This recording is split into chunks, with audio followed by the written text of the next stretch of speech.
such a regal opening, isn't it? I love it. No, that is great. No, that is loud but great. Loud but great. But I like things loud, so I don't mind, right? I like heavy metal, so I'm used to things being played in my ear. So as you're probably wondering, unfortunately, we couldn't find Cy or Raul anywhere. I don't know what happened. I think Steve might have scared them off, but you're just stuck with me and Steve. I have that effect on people. We're kidding. Both of them are here and ready to go, and we're going to get to them in just a second. But we figure that Steve and I are going to do our new little segment, Red Herring, for just a second beforehand. And as you can see to your screen left are the upcoming shows for the week. We're going to streamline those from now on, since they'll be rotating on your screen. When we come back, it'll be in the bottom middle, but you'll be able to see what's coming up. And so there's no point in me drowning on for 10 minutes about that. So you can check your screen out there, and then they'll be cycling through along with some specials that we have coming up. I know we've got David Packman is going to be coming up the 16th. Ron Miscavige, who is Dave Miscavige's father, the guy who wrote Ruthless and is the president. I guess he's the president of Scientology, chief priest, pope. Is that what they call him? Head honcho? Yeah, let's go with like overlord. Yeah, I don't know if he has a title. Does he have a title? He'll be with us on the 27th of September, so we're excited about that. And yeah, let's go ahead and bring up today's Red Herring.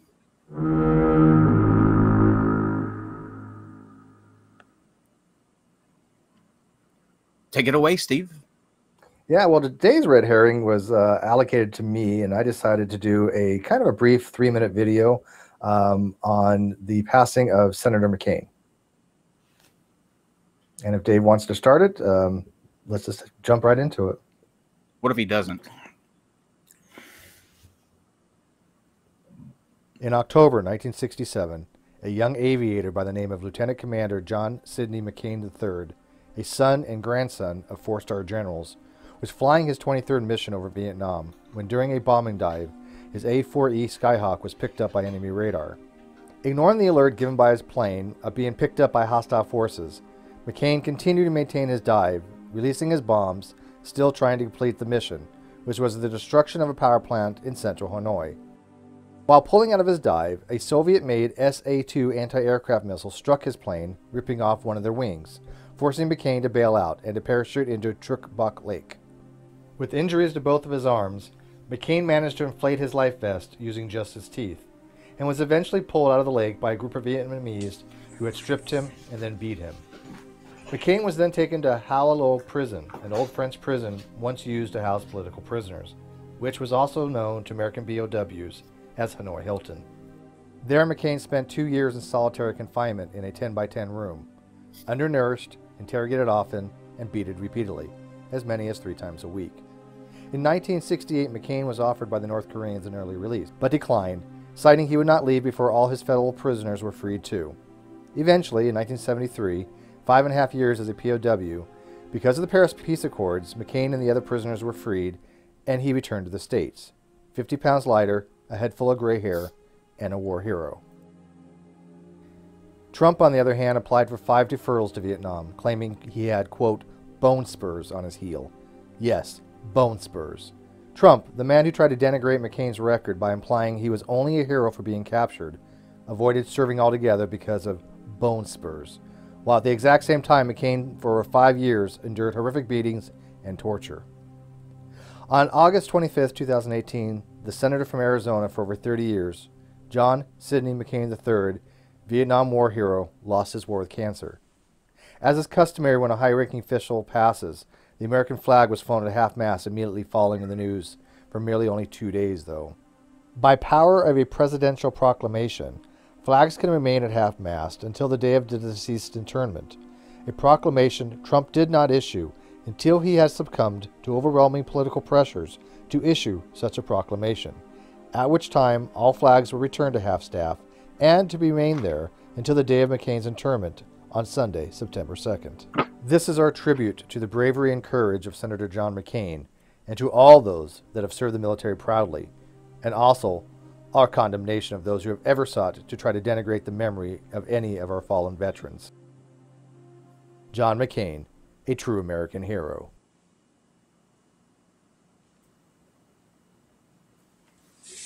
He literally Say what you want about the guy. What's Trump. that? He literally can do nothing right. No, and it's always about him. I mean, say what you want about McCain's politics, whether you're a Democrat or Republican, it doesn't matter. The guy spent 5.5 years as a POW. That's all that matters when it comes to treating somebody with respect. And the fact that Trump did not issue a proclamation to extend the normal 2-day courtesy of lowering the flags because his beef with McCain just shows you how petty Trump is. And for somebody who never even served, to say that somebody was a war hero merely because they were captured just shows what a disconnect he has from the military. And the fact is that he's the commander-in-chief, just should scare the living shit out of anybody. Yeah, well, and he didn't even have the. I remember seeing the picture of the flag above the White House was raised up, and the flags at the monument, Washington Monument, were all at half staff. Like he couldn't even lower the flag at his own at the White House, like the one place it should be. Yep. And it wasn't until political pressure where he finally succumbed and he finally said, okay, I'll issue the proclamation. But the fact that people actually had to tell him, hey, it's probably a good idea that you keep him half-mast at least until Sunday. He was just so oblivious to it. Think it affected his approval ratings? Nope. Can they go any lower than they are anyways, though? I mean, nothing affects his... I mean, the guy can say whatever he wants and nobody gives a shit any longer. Yeah. With his base, they're at all-time high. It's outrageous. I don't understand it. I wish we had time to go on more. We don't currently, but Steve, fantastic job on that. Tomorrow we're going to be going through the Salon article that recently came out that said that, and brace yourselves for this if you haven't seen it already. Only 66% of millennials can confidently say that the Earth is a globe. 66. That means that 44% can't say. Doesn't mean that 44% think it's flat, and we'll break those down tomorrow. But it just means that 44% of people can't, or millennials can't say with confidence that the Earth is a globe. Is that outrageous? I'm not sure which is worse, though. I mean, seriously. I mean, what is worse? Somebody saying that the Earth is flat, or somebody saying, "Well, I'm too stupid to even pick a shape." It's like they want to have some kind of thing that says in their mind that we can't trust science. We can't trust. It's like the whole thing back in the 60s or 70s. You can't trust anybody over 30, right? Now you can't trust science. Yeah, scientism. But save it for tomorrow, and we're going to go ahead and bring on our two distinguished guests for this evening. Boom. Hello, gentlemen. Raul, welcome. Your first time here. We're glad to have you. And returning actually from a week ago, Sai is back. Everybody's favorite, Sai. Welcome to both of you. It's good to see you. How are you? Go ahead. Do you know what might help your listeners to like me a little bit better? I did not vote for Donald Trump. Good. Yeah, there you go. I didn't vote for him either, so we have something in common. Your stock points just they skyrocketed. Oh, I'm Canadian, fell for that. So. I fell for that. Nicely done. Nicely done. I hope you're on your A game today, Raul, because he's sharp. He's already sharp. Coming out the gate. So what we'll do now is let you guys kind of introduce yourselves. If people have not seen you before, let them know who you are, why you do what you do, and then where people can find you. Like if you've got a channel, blog, website, whatever it is that you want to put out there, and then we'll jump in. So Raul, start with you. Sure. My name is Raul. I have a background as a Christian. At the age of 21, I converted to Christianity, and I was involved in street ministry for a while, preaching on the streets, getting up on the soapbox, passing out tracts, really into apologetics, did the whole presuppositionalism thing for a while. And at the age of around 31, I became convinced that the Bible was not a reliable foundation upon which to build knowledge. And here I am today. Excellent. And you have a channel, I know, so you want to go ahead and let everybody know what that is so they can find you? Oh, yes. Yeah, so I also do this thing called street epistemology where I hit the streets. I have on the street interviews with people about what they believe in and why they believe it and the methods they use to get there. So my YouTube channel name is Street Knowledge. You can check it out, and you can find me on Twitter at STR Knowledge. Awesome. All right, Sai, for people who don't know, I'm not sure how that's possible, but if anybody doesn't know who you are, go ahead and introduce yourself. My name is Sai Bruggencate. My website is proofThatGodExists with an s.org. And there's somebody in chat who owes me $10 because they bet $10 that I would correct the pronunciation, and I didn't do that. So I actually expect that person to track me down and send me the $10. Yeah, I'm a Christian. Actually, I don't know if you guys realize this, but I'm a boiler operator. My license was in pressure vessels. I'm a grunt. I worked in the boiler room for over 20 years. And I went to an evangelism conference from the church I was attending at the time, and I disagreed with 95% of what the speaker said. And it made me want to puke. And it was not that day, but I think 2 days later, I went to work and I handed in my resignation. And I've been doing this over 10 years now. And yeah, it's just that I've seen people out on the street representing something that I didn't believe in. They were talking about a probability instead of the certain God of Scripture. And I came out with a film back in 2013 called How to Answer the Fool. And you can see that on my Answer Anyone YouTube channel.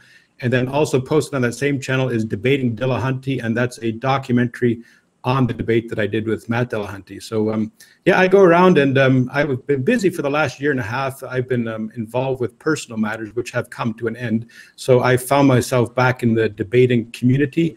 And if you go to my website, under the video section, there's a news section, and you can see, actually, I think it was 10 encounters that I've had in the last month. And I think this was going to be my last one for a while, but I think there's 2 or 3 people that want to come on board. So if there are people that would like to engage me, then I will plan on doing that. And I just want to lift up the name of my Savior, and I want this venue to be used to bring people into a saving knowledge of Jesus Christ, and that's why I'm here. And thanks for having me.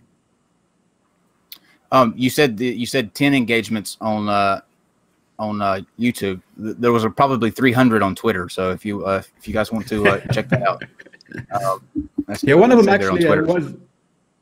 One of them was in the studio of a couple of Canadian atheists, Mike and Dean, and that's also, I uploaded onto YouTube so people can watch that as well. But that's been very well received, and it was really nice because it was face to face, and I think that there's a lot less bravado when you meet face to face. And we actually had a really good discussion, so I encourage people to go and check that out.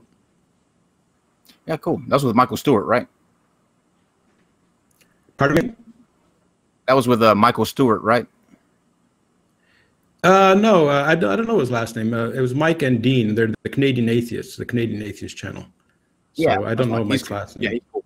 Oh, okay. All right. I'm gonna turn it over. What we're gonna do is we're gonna pretend that Raul and Sai are walking down a sidewalk, and Raul scouts Sai and says, "This will be a perfect subject to use some street epistemology on." So, whenever you're ready, the show is yours, Raul. Make sure that you visualize it. Before we start, if you don't mind, I want to thank Raul for coming on here, because I was made aware of street epistemology a few weeks ago, and I started looking at these videos, and I saw this fellow, Anthony Magnabosco, and he seems to be the lead in this. I guess he got his information from a fellow named Peter Bogdosian or something like that. And there's another fellow, Dan Simpson. Yeah, and I actually went to their Twitter and I tried to engage them, but they have no interest whatsoever. And I found that to be, rather dishonest, because they will say in their videos that if you have the truth, that you should not be worried about engaging anybody. But they have absolutely no interest in engaging me. So I really wanted to engage a street epistemologist. So I'm thankful that Raul was able to come out and do this. And hopefully, those other fellows can see that I'm perfectly willing to answer questions. And hopefully they'll want to engage me in the future. And if you guys have access to Peter, I wouldn't even mind engaging him. So. Okay. I've never talked to Peter. Obviously, we're friends with Anthony, but I never talked to Peter. Maybe you can convince him tonight, Si. But we'll